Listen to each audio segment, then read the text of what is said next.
ಅವರಲ್ಲಿ ಕೇಳ್ಕೊಳ್ತಾ ಇದ್ದೀವಿ.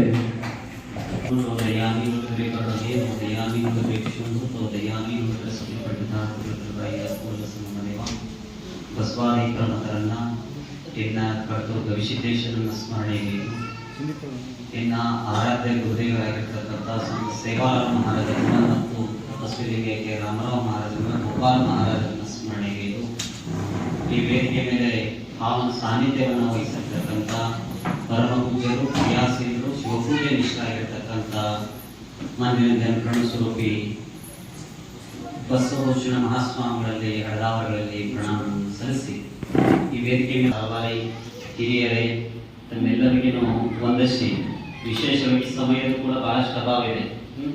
ನಾನು ಇವತ್ತು 7-8 ಕಾರ್ಯಕ್ರಮವನ್ನು ಬಿಟ್ಟು ಸೀದಿ ಇಲ್ಲಿಗೆ ಬಂದಿದ್ದೇನೆ.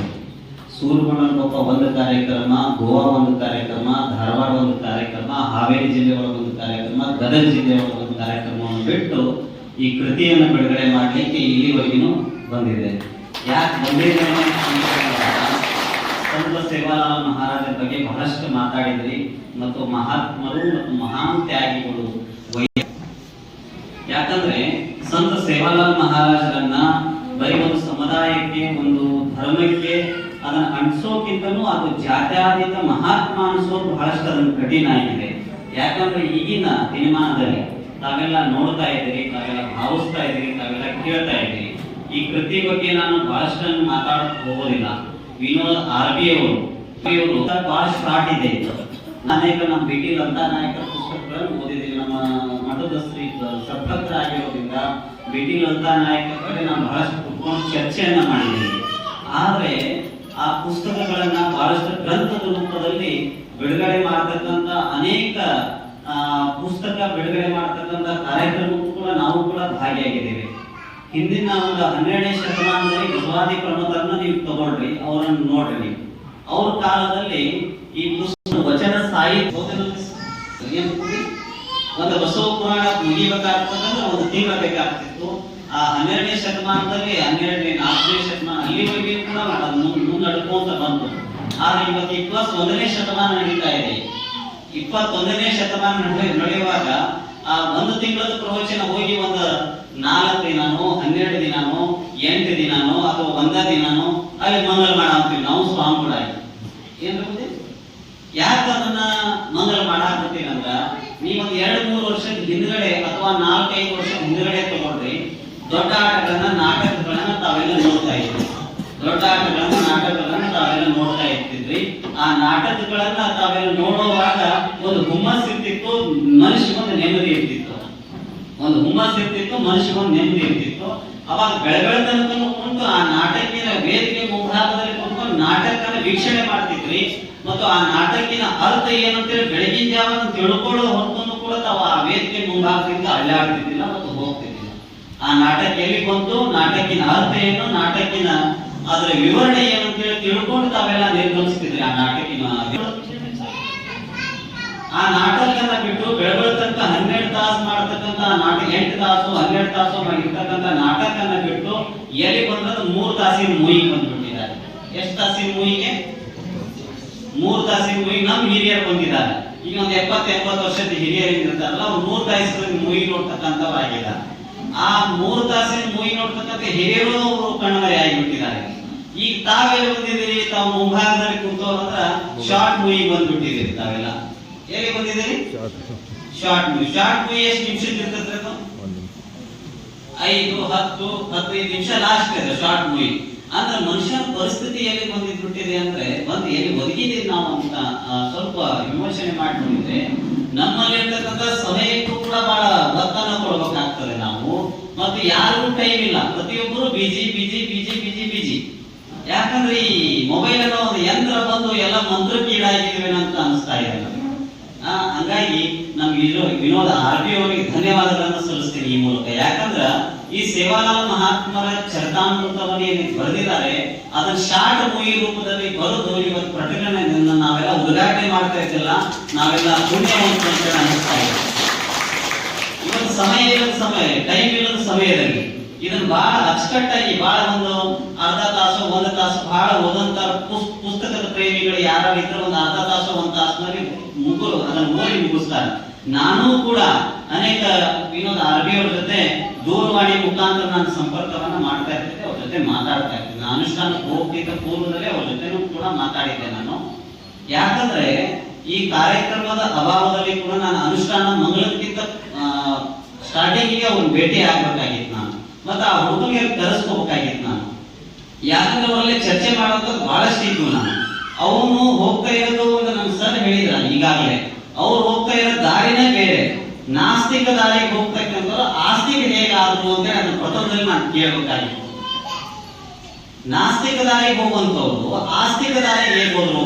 ಅನೇಕ ವಚನಕಾರರು ತಗೊಂಡ್ರೆ, ಅನೇಕ ಸಾಹಿತ್ಯಗಳನ್ನ ತಗೊಂಡ್ರೆ ನೀವೆಲ್ಲ ಆ ಸಾಹಿತಿಗಳ ಜೀವನ ಚರಿತ್ರೆಯನ್ನ ಓದ್ರಿ, ಅವರೆಲ್ಲ ಹೇಗಾಗಿದ್ದಾರೆ ಅಂತ ಹೇಳಿದ್ರೆ ಮೂಢನಂಬಿಕೆಗೆ ವಿರುದ್ಧವನ್ನ ಹೋಗ್ತಕ್ಕಂಥವ್ರನ್ನ ಒಂದು ಕಡೆಯನ್ನ ತಗೊಂಡು ಧರ್ಮದ ಮಾರ್ಗವನ್ನು ಹಿಡಿಸ್ತಕ್ಕಂಥವ್ರು ಆಗಿದ್ದಾರೆ. ಈ ಉದಾಹರಣೆ ನಮ್ಮ ಬಿಡಿ ಲಲಿತಾ ನಾಯಕರನ್ನು ತಗೊಳ್ರಿ ನೀವೆಲ್ಲ. ತಾವೊಂದು ಅವ್ರ ಪುಸ್ತಕದ ಲೈನ್ಗಳನ್ನು ನಮ್ಮ ಸರ್ ಓದಿದ್ರಿ ಈಗಾಗಲೇ. ಆ ಜಡವಾದ ಮನಸ್ಸಿಗೆ ಅದನ್ನ ಜಡತನವನ್ನ ಬಿಟ್ಟು ಮನುಷ್ಯನ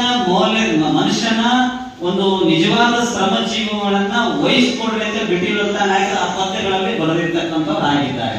ಹಾಗಾಗಿ ನಾನು ಬಿಡಿ ಲಲಿತಾ ನಾಯಕರು ಬಹಳಷ್ಟು ಜಗಳನೂ ಮಾಡ್ತಾ ಇರ್ತೀವಿ, ಧರ್ಮದ ಪರವಾಗಿ, ಸಮಾಜದ ಪರವಾಗಿ ಬಹಳಷ್ಟು ಜಗಳ ಮಾಡ್ತಾ ಇರ್ತೀವಿ.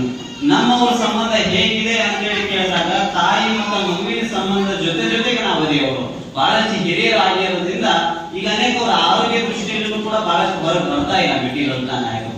ಹಾಗಾಗಿ ನಮ್ಮ ವಿನೋದ ನಾಯಕ್ ಅವರಿಗೆ ಹೇಳಲಿಕ್ಕೆ ಇಚ್ಛೆ ಏನ್ ಪಡ್ತೀನಿ ಅಂದ್ರೆ, ನಾನು ಕೂಡ 14 ವರ್ಷದ ಮಗು ಇದ್ದಾಗ ಮನೆ ಬಿಟ್ಟು ಹೊರಗೆ ಬಂದಿದ್ದೇನೆ.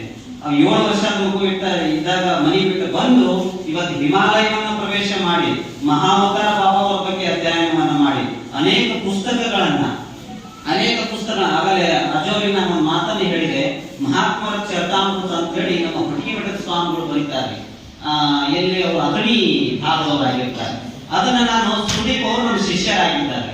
ಸುದೀಪ್ ಅವರು ನನ್ನ ಅಜೋರಿ ಮಹಾತ್ಮರ ಚರಿತಾಮೃತ ನಿಮ್ಗೆ ಯಾರೋ ಶರ್ಟ್ ಬರ್ತಿದ್ದಾರೆ, ಅದನ್ನ ತಂದು ನನ್ನ ಮುಟ್ಟಿಸ್ಬಿಟ್ರೆ ಅಂದಾಗ, ಆಯ್ತಪ್ಪ ನೀವೇನ್ ಮಠಕ್ಕೆ ಬರೋದ್ ಬೇಡ, ನಾವೇ 2 ಮಂದಿ ಸ್ವಾಮಿಗಳು ನಿಮ್ ಮನೆಗೆ ಬಂದಾಗ ಕೊಟ್ಟು ಹೋಗ್ತೀವಿ ಅಂತ ಹೇಳಿ ಆ ಪುಸ್ತಕವನ್ನು ಓದಿ ಆ ಫಿಲಂ ಆಕ್ಟರ್ ಹೇಳ್ತಾರ, ನಿಜವಾದ ಹೀರೋಗಳನ್ನ ಅಲ್ರಿ ಅಂತಾರ, ಇವತ್ತ ಮಠಾಧೀಶರು ಮತ್ತು ಲೇಖಕರು ನಿಜವಾದ ಹೀರೋ ಅಂತ ಹೇಳಿ ಹೇಳ್ತಾರ.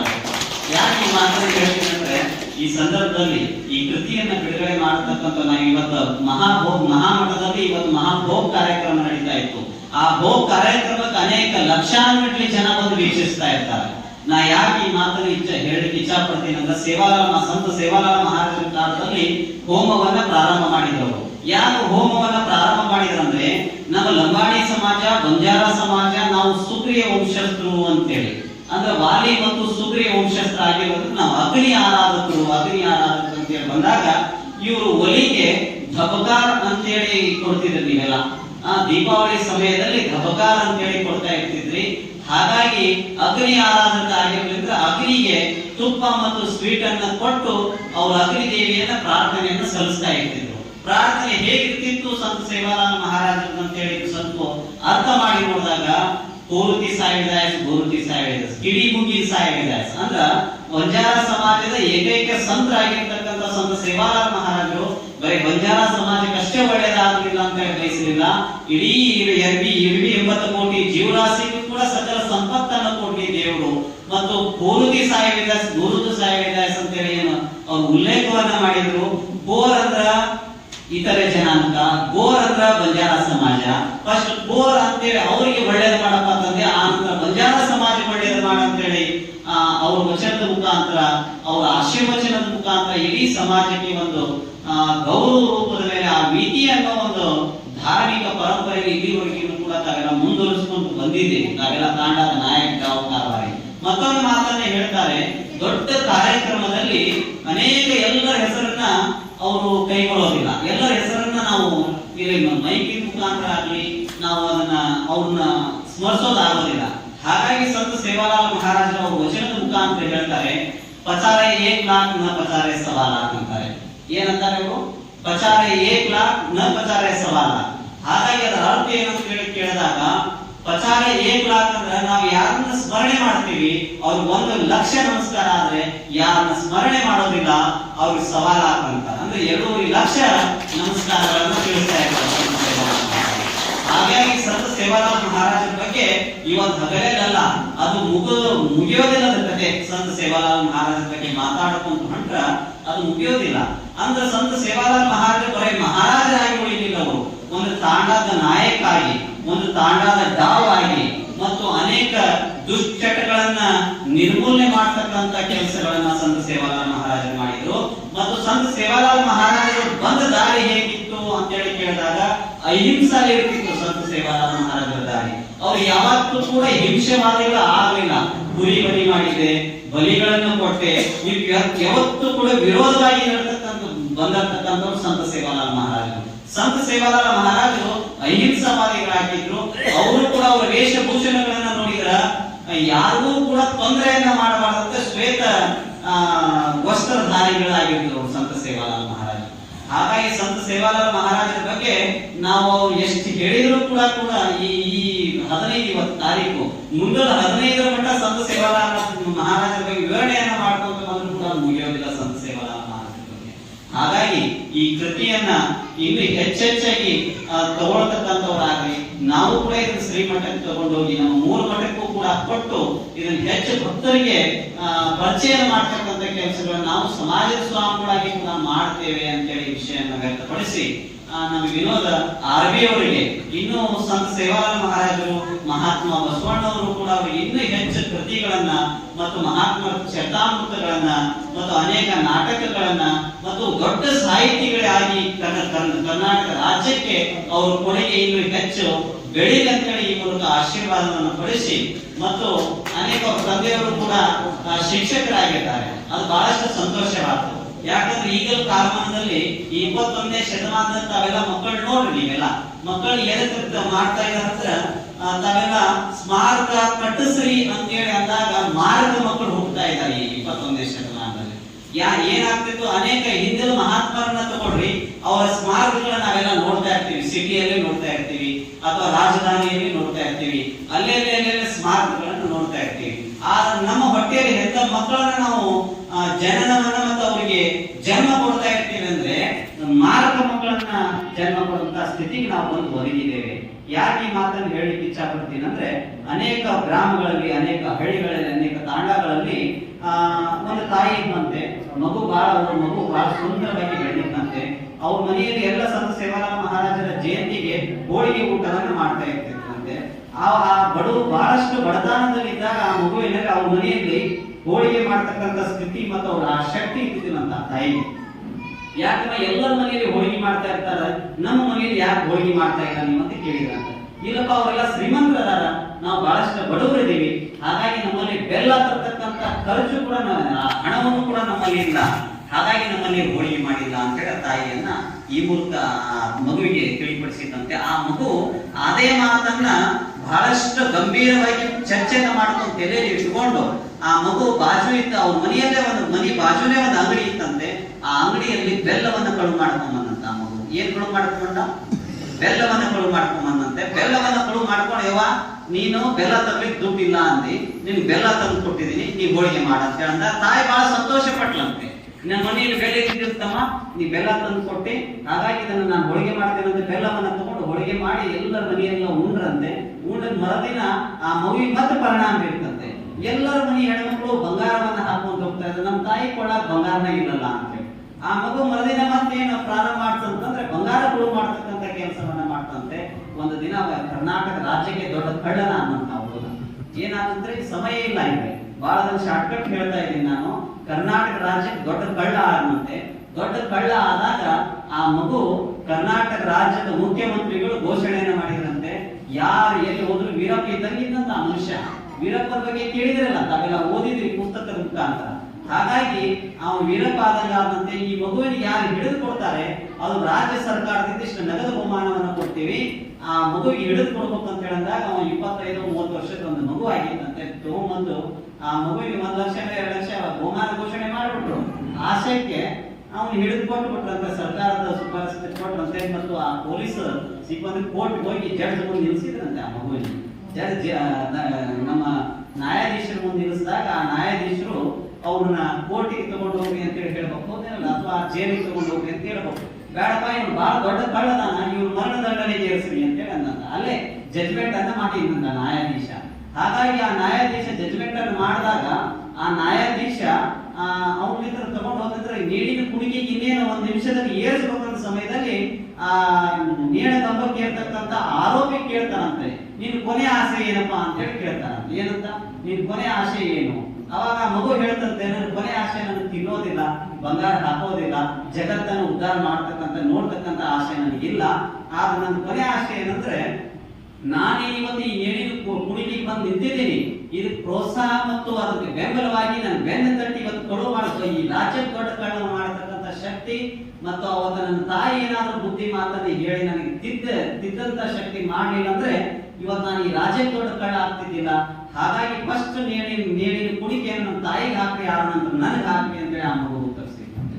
ಹಾಗಾಗಿ ತಾವು ಈ 21ನೇ ಶತಮಾನದಲ್ಲಿ ಅನೇಕ ಮಕ್ಕಳುಗಳನ್ನ ನೀವು ಮಗುವಿದ್ದಾಗೆ ಗಿಡವಾಗಿ ಬಗ್ಗಿತ್ತು ಮರವಾಗಿ ಬಗ್ಗಿತ್ತಯ್ಯ, ಗಿಡ ಇದ್ದಾಗ ಬಗ್ಗಿಸ್ಕೊಂಡ್ಬಿಡ್ಬೇಕ್ರಿ ಅದನ್ನು. ವಿನೋದ ಆರ್ಬಿ ತರ ಮಕ್ಕಳನ್ನ ಕೊಡ್ರಿ ಈ ಸಮಾಜಕ್ಕೆ ಅಂತೇಳಿ ವಿನಂತಿಯನ್ನ ಮಾಡಿಕೊಂಡು ಆ ವಿನೋದ ಆರ್ಬಿ ಅವರಂತ ಮಕ್ಕಳು ಈ ಸಮಾಜಕ್ಕೆ ಪುನಃ ಬೇಕಾಗ್ತದೆ. ಪುಸ್ತಕವನ್ನ ಪ್ರೀತಿ ಮಾಡ್ಬೇಕಾಗ್ತದೆ, ಪುಸ್ತಕವನ್ನ ಪ್ರೀತಿಸ್ಬೇಕಾಗ್ತದೆ. ಎಷ್ಟು ಹಣ ಗಳಿಸಿವಿ ಅಂತೇಳಿ ಜಗತ್ತಿನಲ್ಲಿ ನಮ್ಮನ್ನು ನೋಡ್ಲಿಕ್ಕೆ ಬರೋದಿಲ್ಲ.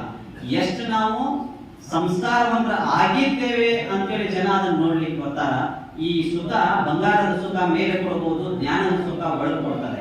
ಹಾಗಾಗಿ ನಾನು ಅನೇಕ ಸ್ವಾಮಿಗಳು, ಅನೇಕ ಪರಮ ಪೂಜ್ಯರು, ಅನೇಕ ಹಿರಿಯರು ಕೂಡ ನನ್ನ ಜೊತೆ ವಾದವನ್ನು ಮಾಡ್ತಾರೆ. ಆದ್ರೆ ನೀವು ಬರೀ ಯೋಗ ಅಂತೀರಿ, ಬರೀ ಧ್ಯಾನ ಅಂತೀರಿ, ಬರೀ ಹಿಮಾಲಯಕ್ಕೆ ತಿಂಗಳಾನಿಗೆ ಹೋಗ್ಬಿಡ್ತೀರಿ ಅಂತೇಳಿ ಅಂದಾಗ ನಾನು ಹೇಳ್ತಾ ಇರ್ತೀನಿ, ಬಸವಣ್ಣ ವಚನವನ್ನ ನೆನಪಾಗ್ತದೆ, ನಲ್ಲದ ಸುಖ ನಲ್ಲಿಗೆ ಏನು ಗೊತ್ತು ಅಂತೇಳಿ. ಹೌದೇನಲ್ರಿ? ಆ ಸುಖ ಸಂಸಾರಗಳು ನಿಮಗೆ ಸುಖ ಕೊಟ್ರ ಧ್ಯಾನ, ಯೋಗ ಮತ್ತು ಈ ಪುಸ್ತಕದಲ್ಲಿ ಈ ಕೃತಿ ಇದನ್ನು ನೋಡ್ಲಿಕ್ಕೆ ಅಷ್ಟ ಚಿಕ್ಕದಾಗಿದೆ, ಇದರ ಅರ್ಥ ಬಹಳ ದೊಡ್ಡದಾಗಿದೆ. ಈ ಕೃತಿಯನ್ನು ನಾನು ಹಿಂದಿ ಪುಸ್ತಕವನ್ನು ತಗೊಂಡು ಅದನ್ನು ಓದಿದೆ ನಾನು. ಯಾಕಂದ್ರೆ ಈ ಹಿಂದಿ 4 ಭಾಷೆಯಲ್ಲಿ ಪುಸ್ತಕವನ್ನು ಉದ್ಘಾಟನೆ ಆಗಿದೆ. ನಮ್ಮ ಸೇವಾಲಾಲ್ ಜಯಂತಿಗೂ ಕೂಡ 27ನೇ ತಾರೀಕಿಗೆ ಇದನ್ನು ಕರೆಸಿ ಮತ್ತೆ ನಮ್ಮ ವೇದಿಕೆ ಮುಖಾಂತರ ಇದನ್ನು ಉದ್ಘಾಟನೆ ಮಾಡತಕ್ಕಂಥ ಕೆಲಸವನ್ನು ನಾವು ಕೂಡ ಮಾಡ್ತೀವಿ ಅಂತ ಹೇಳಿ ಮತ್ತು ಸಮಾಜದಲ್ಲಿ ಅನೇಕ ಇಂಥ ಯುವ ಪೀಳಿಗೆ ಮುಂದೆ ಬರಬೇಕಾಗ್ತದೆ. ತಾವೆಲ್ಲ ಪುಸ್ತಕದ ರೂಪದ ಮೇಲೆ ಅದನ್ನು ಬರವಣಿಗೆಯನ್ನ ಮಾಡ್ರಿ. ಅನೇಕ ನಮ್ಮ ಲಂಬಾಣಿ ಸಮಾಜದಲ್ಲಿ ಅನೇಕ ಪುಸ್ತಕಗಳೇ ಇಲ್ಲ. ಲಂಬಾಣಿ ಸಮಾಜದಲ್ಲಿ ಪುಸ್ತಕಗಳೇ ಈಗ ಒಂದು 4-5 ವರ್ಷದಿಂದ ಪುಸ್ತಕ ಬರೆದಾದ್ರೆ ನಾವು ಜಾಸ್ತಿಯನ್ನ ನೋಡ್ತಾ ಇರ್ತೀವಿ. ನಮ್ಮಲ್ಲೇ ಗೊಡ್ಗೋಡಿ ಯೂನಿವರ್ಸಿಟಿ ಒಳಗೆ ಅವ್ರದೇ ಒಂದು ಬಂಜಾರ ಇದೆ. ನಮ್ಮ ಶಿಷ್ಯರಾಗಿದ್ದಾರೆ ಅಲ್ಲಿ ಅನೇಕ ಹುಡುಗರು ಕೂಡ ಇದಕ್ಕೆ ಬಹಳಷ್ಟು ಒತ್ತು ಕೊಡ್ತಕ್ಕಂಥ ಕೆಲಸ ಇರ್ತದೆ. ತಾವು ಬರಗಾರರನ್ನ ಸಪೋರ್ಟ್ ಅನ್ನ ಮಾಡಿ ಅವ್ರ ಹಿಂದೆ ತಾವು ಕೂಡ ಇರ್ರಿ. ನಾವು ಪರಮ ಪೂಜ್ಯರು ಕೂಡ ಅವ್ರ ಹಿಂದೆ ಸದಾಕಾಲ ಇರ್ತೀವಿ ಅಂತ ಹೇಳಿ ಸಂತ ಸೇವಾಲಾಲ್ ಮಹಾರಾಜರು ಅವರು ಕ್ರಾಂತಿಕಾರ ಸಂತರು, ಶಾಂತಿಕಾರ ಸಂತರು ಇದ್ರು. ಸಂತ ಸೇವಾಲಾಲ್ ಮಹಾರಾಜರು ಈ ಜಯಂತಿನ ಹೇಗೆ ಆಚರಣೆ ಮಾಡ್ಬೇಕಂತ ಹೇಳಿ ಅಂದ್ರ ಹೋಮ ಮಾಡಿ, ಹವನ ಮಾಡಿ ಅಥವಾ ಏನೇನೋ ಮಾಡಿ ಆಚರಣೆ ಮಾಡೋಕ್ಕಿಂತ ಈ ಸಂತ ಸೇವಾಲಾಲ್ ಮಹಾರಾಜರ ಜಯಂತಿಗೆ ಅರ್ಥ ಏನು ಬರ್ತದೆ ಅಂತ ಹೇಳಿ ನೋಡಿದಾಗ ಈ ಕೃತಿಯನ್ನು ಉದ್ಘಾಟನೆ ಮಾಡತಕ್ಕಂತ ಅನೇಕ ಪುಸ್ತಕಗಳನ್ನು ಉದ್ಘಾಟನೆ ಮಾಡೋ ಈ ಸಮಾಜಕ್ಕೆ ಕೊಡುಗೆ ಕೊಡ್ತಕ್ಕಂಥ ಕೆಲಸಗಳ ವಿನೋದ ಆರ್ಬಿ ಅವರು ಮಾಡಿದಾರಲ್ಲ, ಹಾಗಾಗಿ ಅವರಂತ ಮಕ್ಕಳು ಈ ಸಮಾಜಕ್ಕೆ ಮತ್ತು ಜನನ ಆಗಲಿ ಅಂತೇಳಿ ಹರಿಸಿ ಮತ್ತು ಶುಭ ಆಶೀರ್ವಾದವನ್ನು ಅವರು ಆರ್ಬಿ ಅವ್ರ ಇಡೀ ಪರಿವಾರಕ್ಕೆ ಕೂಡ ಶುಭ ಆಶೀರ್ವಾದವನ್ನು ತಿಳಿಸಿ ತಾವು ಕೂಡ ಮಠಕ್ಕೆ ಬಂದೊಮ್ಮೆ ನಮ್ಮ ಕಿರುಕಾಣಿಕೆ ಮತ್ತು ಸನ್ಮಾನವನ್ನು ಸ್ವೀಕರಣೆ ಮಾಡಿಕೊಂಡು ಹೋಗ್ರಿ ಅಂತೇಳಿ ಈ ವೇದಿಕೆ ಮೂಲಕ ಮುಖ್ಯವಾಗಿ ಅಂತ ಹೇಳಿ ಇಚ್ಛಾಪಡ್ತೀನಿ. ನಾವು ದೊಡ್ಡ MD-ಗಳಾಗಿ, ಡಾಕ್ಟರ್ ಆಗಿ ಈ ಸಮಾಜಕ್ಕೆ ಇನ್ನು ಹೆಚ್ಚಿನ ಸಮಾಜದ ಮಗುವಾಗಿ, ಸಮಾಜದ ಮೌಲ್ಯವಾಗಿ, ಸಮಾಜದ ಆಸ್ತಿಯಾಗಿ ಬೆಳೆದ್ರಿ ಅಂತೇಳಿ ಆ ಸಂತ ಸೇವಾಲಾಲ್ ಮಹಾರಾಜ, ಗೋಪಾಲ್ ಮಹಾರಾಜ ಆಶೀರ್ವಾದ ಸದಾಕಾಲ ಇಡೀ ಪರಿವಾರಕ್ಕೆ ಹರಿಸಿ ಪರಮ ಪೂಜ್ಯರು ಮಾತಾಡ್ತಾರೆ. ಆಶೀರ್ವಚನದಲ್ಲಿ ಅವರ ಆಶೀರ್ವಚನ ಕೂಡ ಕೇಳೋಣ ಅಂತೇಳಿ ಹೇಳಿ ನನ್ನ ಮಾತಿಗೆ ವಿರಾಮವನ್ನು ಮಾಡ್ತೇನೆ. ಜೈ ಶ್ರೀರಾಮ್.